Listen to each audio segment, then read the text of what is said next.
Coming up on Be Zen with Brit, style influencer Shayna Singh joins us to break down the fashion trends taking over this season. From mermaid-inspired looks and statement pieces to the under-the-radar brands fashion insiders can't stop talking about. If you're looking to refresh your wardrobe before your next vacation, girls' trip, or summer night out, we've got you covered. Then we're taking a look at a beauty icon who's redefining what beauty means.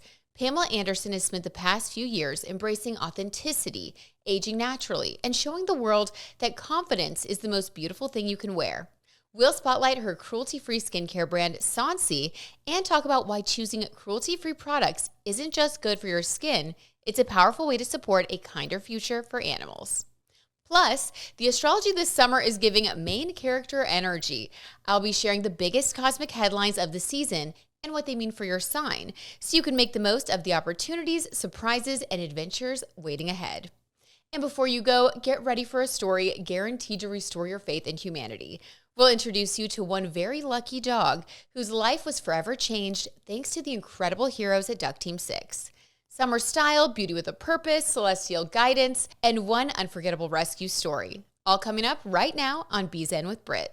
When I came across your social media, I was like, okay, this girl knows where to look. She has found the brands that we all need to know about. Will you tell us about like your overall style philosophy and how you go about finding these really unique brands? I definitely feel like I spend all of my free time just searching for brands that I haven't seen before or that have really unique pieces. But I feel like my general philosophy about fashion is that I think that it's just a way for us to communicate who we are and who we want to be. For myself, I am quite extroverted and I'm quite loud and colorful in my personality. And so I try to find brands and pieces that I feel resonate with that. But yeah, I really feel like the best place for discovery for finding new brands is literally on Instagram and TikTok. There is just so much out there, and all of these brands are using those tools to do their marketing. So if you're engaging with that fashion content, it will come to you and those brands will be coming up on your feed. Okay, so we got to engage with your page and then get into the algorithm. Yeah. So get into the flow. Yeah. So I love that you said that it's really just about self-expression, having fun. I feel like that is a huge summer trend this year. And I kind of think that Zara Larsson is a part of that trend. She used a lot of unique indie designers. It's kind of brought that into the forefront for the rest of us. What are some of your favorite summer trends right now? Love Zara Larsson. Her style is exactly the kind of pieces that I love. There's a lot of beaded and embellished pieces that are trending. Same with the fringe pieces. I'm seeing it a lot in the beach sarongs and dresses and things like that. Those are probably my favorites at the moment, just because they were already part of what I was already wearing. And I just love that it's trending right now. We all caught up now. We're all like, oh, wait, that is amazing. I love some of the beaded pieces that you were showing, and I can't wait to get to where you spotlight some of these looks because they are so unique. What are some of the under the radar brands that you are loving right now? Some of your favorite discoveries? One of the brands that I'm loving right now, it's called Gaia. It's an Australian brand. It's kind of a mix between mermaid and fairy pieces. So they lots of Love. Beaded, embellished dresses, just really unique pieces that I haven't seen before. And they also hand make everything. So it takes a little while for the pieces to come, but it's so worth it. Worth it. Yeah. And you know that not everybody's going to have that. They were actually one of my first finds, when I first started my account. Since I had found them, I've noticed so many influencers wearing their pieces, and they're definitely quite up and coming now. Another one that I really like, it's called Chalet Store. So they're a brand based out of Thailand. And they're quite similar, really great for the summer. They do these really iconic sequin bralettes, which I really like. Crochet is quite a core part of their brand. So they have these really pretty mini crochet dresses and sets as well. Also very unique. I haven't really seen too many pieces like those. When it comes to building a summer wardrobe, how do you look at the whole spend versus splurge? Are there certain things that you're more likely to splurge on? It's really dependent on what your style is. For me personally, I'm quite maximalist in my style. So I would say that I'd splurge on the more statement pieces, the statement tops, beaded dresses. And then I might go a little bit cheaper on the more basic things, just because they're the things that I'm going to wear less. Therefore, I don't care about them as much. If you're more minimalist in your style, I'd recommend just splurging on the linen pants, splurging on the basic tops, because you're going to be wearing them all the time. And then for those like more statement pieces, you might want to save your money there because you're just not going to wear it as much. Ooh, these are such good things to bring up. What is your core summer wardrobe looking like? Like, are there certain pieces that you're gravitating towards now that are kind of making up like your baseline? Because you're also about to travel. So I know you're Yeah. probably thinking about your outfits, or you have been. You already probably planned them out. Yeah, I definitely am. Something that I'm really gravitating towards at the moment, and I have been for a while, is like a really pretty beaded bikini set. So something that's like quite unique. Like you could wear to the beach, but it's pretty enough to wear on a night out. And then wearing it with like a matching beaded sarong. I've done that so many times, like while on holiday, and I will be doing it again in Europe. But it's definitely like a staple for me at the moment.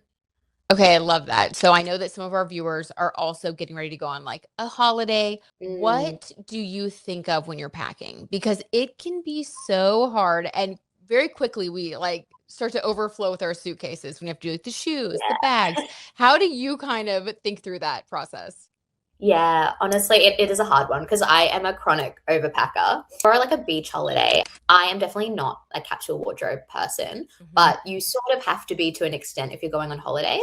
So I always will have like some pieces that are really versatile. I really like doing a white bottom, so like a white mini skirt, white maxi skirt, or like some kind of white pant. And then you can Mhm. pair that with lots of other more statement pieces, and that works Okay. quite. Yeah, I'll also do like a couple of like more plain tops. So I might do like a bright blue top or a bright pink top, and then that can be quite versatile with different bottoms. For the bags and the shoes, I definitely will optimize more for sandals and like not for heels if I'm going to Europe. Um, Okay. that's a big one. I think it's not very common for people to wear like stilettos on a night out. I feel like it's Right. much more option to do like some really pretty cute sandals, Mhm. and then I might do like two to three bags that will work with all the different outfits. Love that. Okay. So it might not be like the exact outfit that you would wear if you were at home, but you're improvising, you're making it work, you're trying to think outside the box. Okay, that's really Yeah. good advice. That's good advice for the rest of us as we try to pack for our travels. Is there anything else that you personally do when it comes to your own style, when you're deciding what to wear, getting inspired? Any tips for everybody else as they get inspired for their own summer wardrobe planning? Decide on like a theme for like the vibe of what you want your wardrobe to look like for the summer. So like my theme for this year's summer is going to be very like mermaid type vibes. So Mhm. anything that gives that aesthetic are the pieces that I'll want to choose. And I think like the beauty in doing that is that it means that a lot of the pieces that you're choosing, you'll be able to mix and match them together. Even if they don't necessarily seem like they'll be a set, there'll be a way Mhm. to make it work. That is so much fun. It's like playing dress up, Yeah. you know? Is there a go-to trick that you have when it comes to elevating your look? Like, let's say you're getting ready to go out. Are you the type of person who's gonna do what Coco Chanel said and take one thing off? Or are you gonna put, I think I already know your answer, but are you gonna put like one thing on? Are you like gravitating towards statement earrings? Or like, what's your finishing touch these days? Yeah, I actually think it's probably an eye makeup look at the moment. Ooh, fun. I will always match whatever my outfit is to like a matching eye makeup look. Let's say I'm wearing, I don't know, like a really cool, like beaded outfit that has pink and green in it. Those are the colors that are going in my eyeshadow. And like for whatever reason, it just elevates the whole thing and it just makes Mhm. it seem like that whole outfit was meant to be. And it looks just like so seamless. You look pulled Mhm. together. It looks planned. That is Yeah. so much fun. Well, Shayna, I love your tips. I love all of the brands that you have put us onto. And I know that you find other Mm. brands and you're always sharing new things on your social media. So will you tell everybody where they can find you and continue to get style inspo from you? Yeah, of course. So I'm styled by Shayna with two underscores on Instagram and also on TikTok. So yeah, I'm posting new brands that I'm finding every single week, and at the moment it's more than once a week. And then I also link a lot of the brands that I've found. So if you want to shop any of them, it's quite easy to do that as well. Thank you for the inspiration. Thank you for sharing all of your tips and have an amazing summer. Oh my gosh, enjoy the traveling. I can't wait to see what you'll be wearing. Oh, thanks so much, Brit. It was so exciting to be here. For years, consumers have been raising concerns about cosmetic testing on animals. But now that information is spreading more rapidly through TikTok, Instagram, YouTube, and on podcasts, consumers are becoming aware of the unglamorous side of the beauty business and which brands are cruelty-free and which ones still allow animal testing somewhere in their supply chain. And the result? People are voting with their wallets and raising their voices. Consumers increasingly want products that align with their values, and many are choosing to support brands that have committed to cruelty-free practices. What surprises me is that we're still having this conversation in 2026. The science exists, alternative testing methods exist, and many experts argue they're often more relevant and effective than animal testing when it comes to predicting how products will affect humans. Yet, animal testing for cosmetics still hasn't disappeared in the beauty industry. And that brings us to someone who's been talking about this issue for quite a while.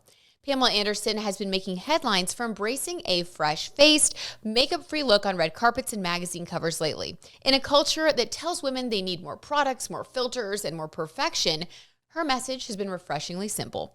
Be comfortable in your own skin, and that message extends beyond beauty standards. Pamela has also been an outspoken advocate for animal welfare for decades. Back in 2015, she penned an open letter urging MAC Cosmetics to move away from animal testing and embrace cruelty-free alternatives. And yet here we are, still asking many of the same questions. Now, speaking of Pamela Anderson, I recently started using a skincare line that she purchased called Singh. And I have to tell you, I wasn't expecting what happened next.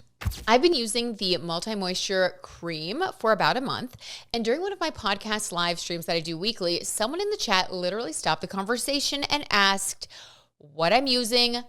I got so many compliments. Other viewers started jumping in, asking the same thing. They wanted to know the brand, the product, all of the details. And honestly, you guys, this is my favorite kind of beauty recommendation. Not because an ad told anyone to buy anything, but because real people noticed a difference in my skin, people that I see weekly. But I love supporting brands that align with my values. And for me, cruelty-free beauty isn't about perfection. It is about progress and recognizing that animals don't need to suffer for us to have effective skincare, makeup, or personal care products. Fortunately, consumers have more options than ever before. So you can use that QR code on screen if you would like to check out Singh Beauty and become part of the movement while you make your skin even more beautiful and radiant. And more good news, change happens when consumers speak up. We've seen entire industries evolve because enough people said there has to be a better way. And we actually have seen that in the fashion industry. 2026 New York Fall Fashion Week will actually be a historic moment. Fur has been completely banned due to the public and advocates speaking up. We want to see the same thing in beauty right now. Every email we send, every comment we post on social media, every purchase decision, every conversation we have about this topic matters. Companies do pay attention when consumers consistently ask for change. So here's my summer challenge for you. Take a look at the products in your makeup bag and do a little bit of research. I love the website Cruelty-Free Kitty because it's just so easy to search their list of brands and find out if products are cruelty-free or not. Identify brands that you love that are cruelty-free and give them a little extra love and support. And if there's a company that you love that you'd like to see it move away from animal testing, like MAC Cosmetics, let them know. Send them an email, leave them a comment, and reach out on social media. Because the truth is, consumers have more power than we think. The technology exists, the alternatives exist, and together we can help create a future where no animal has to suffer for a lipstick, mascara, or moisturizer. Because nothing is less glamorous than an animal suffering. Compassion is beautiful, and makeup should come without cruelty. I think that's a future worth advocating for. Let's talk about your summer horoscope, brought to you by my pop culture and astrology podcast, In the Cards and Stars. So early on, Mercury Retrograde in Cancer is going to have us feeling nostalgic. Think late night trips down memory lane, looking through old photos, reconnecting with old friends, and maybe even hearing from a few people you thought were firmly in your past. Proceed with caution. The message, though, is not to be so quick to rush into the next chapter of your life. Before moving forward, the universe is asking us to look back. There could be a lesson, reminder, or a missing puzzle piece that helps guide you to where you're headed next.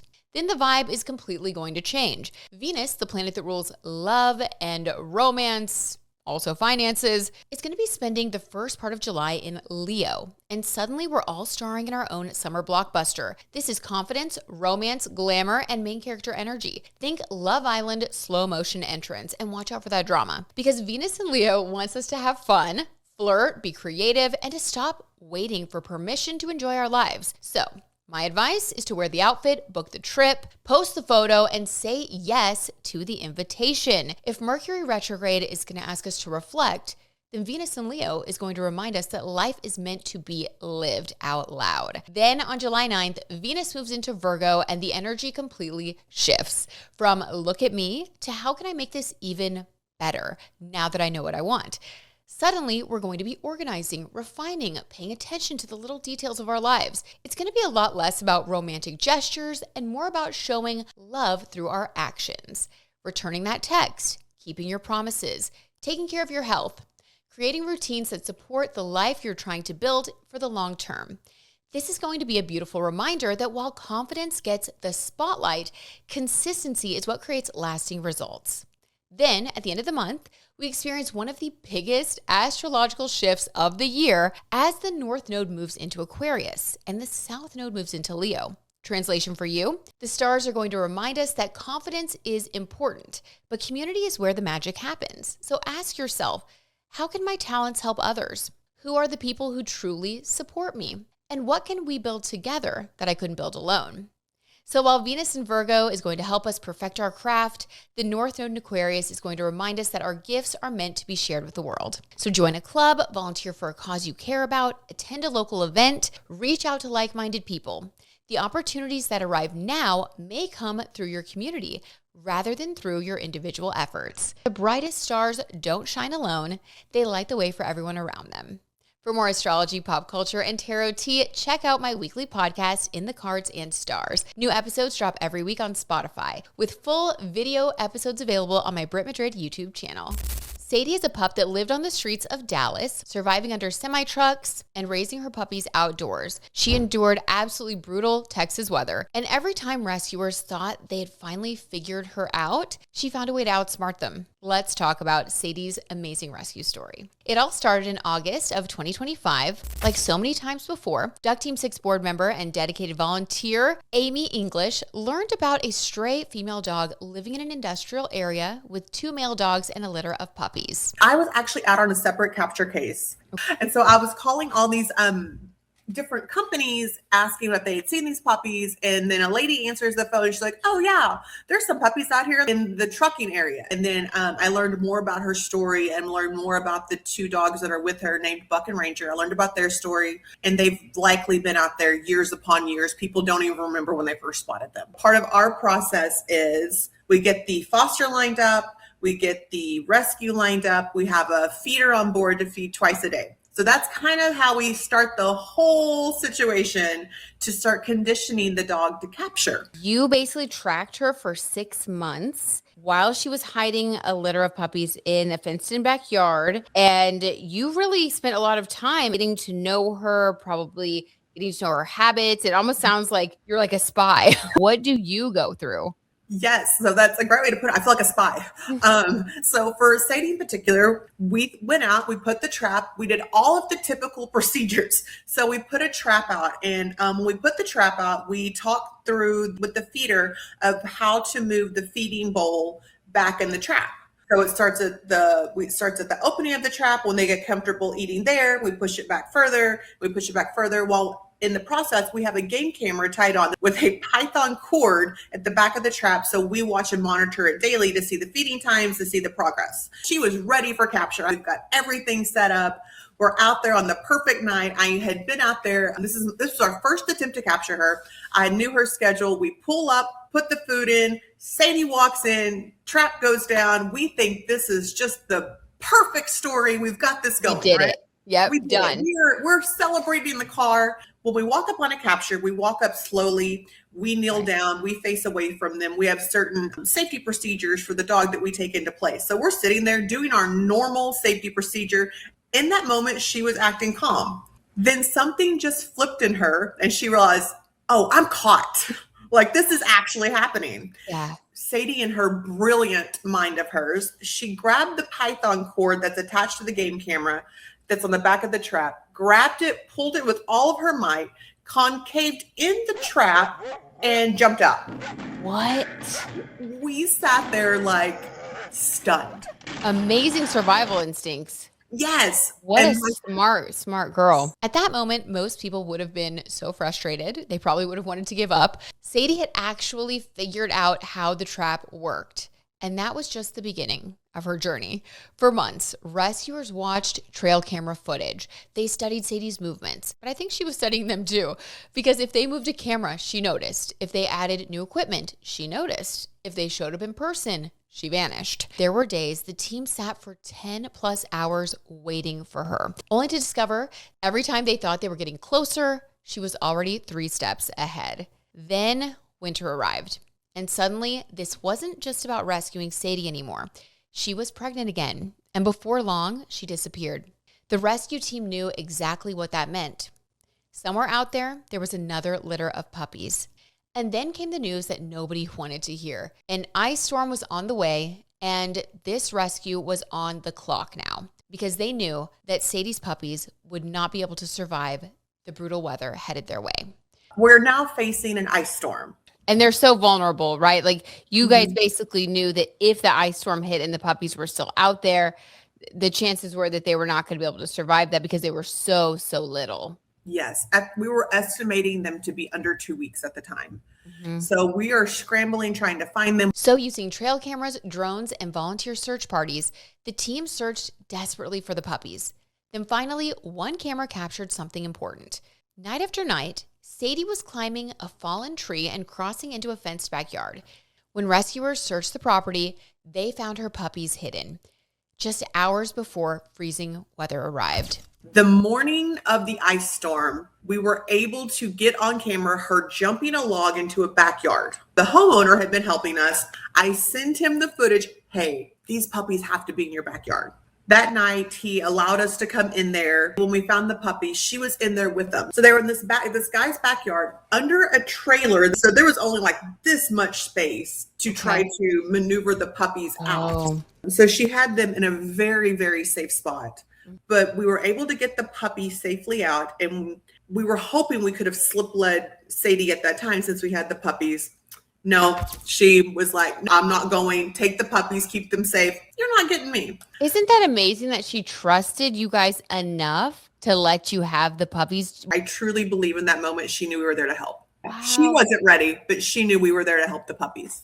And so at that time, we were like, we've got to get the puppies to some bottle feeding fosters. The roads were starting to ice over. We got them there. They were safe. Even with the ice storm, we had the cameras out for Sadie. Heartbreaking to watch, if I'm being honest, her search for the puppies, look for the puppies. Knowing that the storm was going to come, we had gone out and set up pet carriers with straw and wrapped them in tarps and put them down by the corral for the 2 boys. She immediately met up with the boys. The boys showed her. So we had the cameras and we were watching them sleep in the carrier, in the straw, in the hay, like they were so tucked in there. So we got to make sure and watch them that they were in there.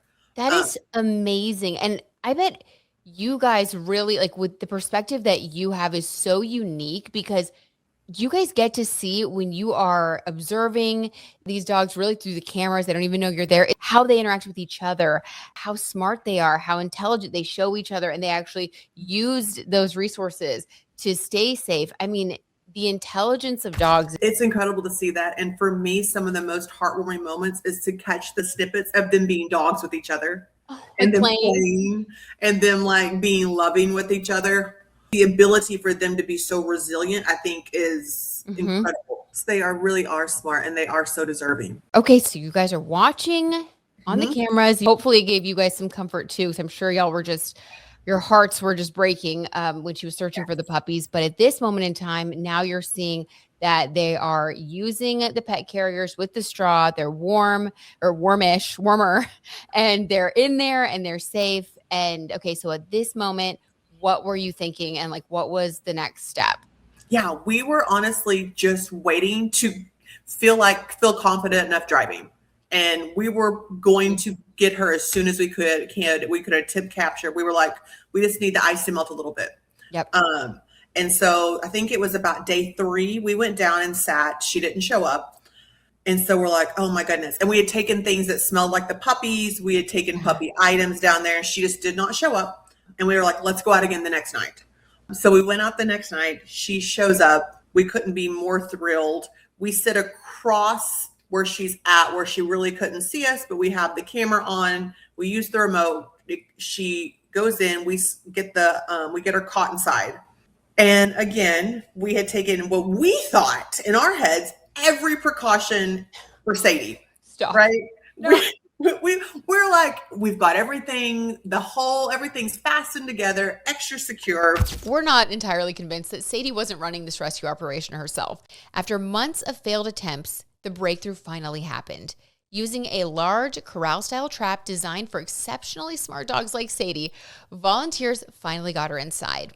Even then, she immediately started looking for weaknesses. She tried climbing out. She investigated every corner. She searched for an escape route, as they knew she would. But that's what survivors do. And finally, after 6 long months, the rescue team was ready for her. That night, Sadie arrived safely at a foster home, and the very next morning, she was reunited with her puppies.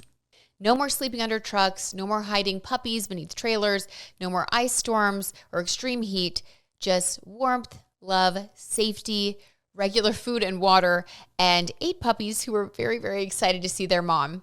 Today, her puppies are thriving, and according to Amy, there could be even a foster fail for Sadie. She's still one of the smartest dogs they've ever rescued, and stories like Sadie's remind us that every dog has a story. Every dog matters, and sometimes the dogs who seem the hardest to help are the ones who need us the most. If you'd like to support the life-saving work Duck Team 6 is doing for dogs living on the streets, follow them on social media, consider making a donation, or fill out a foster application on their website. Sometimes all it takes is opening your home, opening your heart, sharing a post, or saying yes when a dog needs a safe place to land. Thanks for joining me for this episode of Be Zen with Brit. Be sure to subscribe to my Brit Madrid YouTube channel for full episodes, bonus content, and behind-the-scenes moments you won't see on television.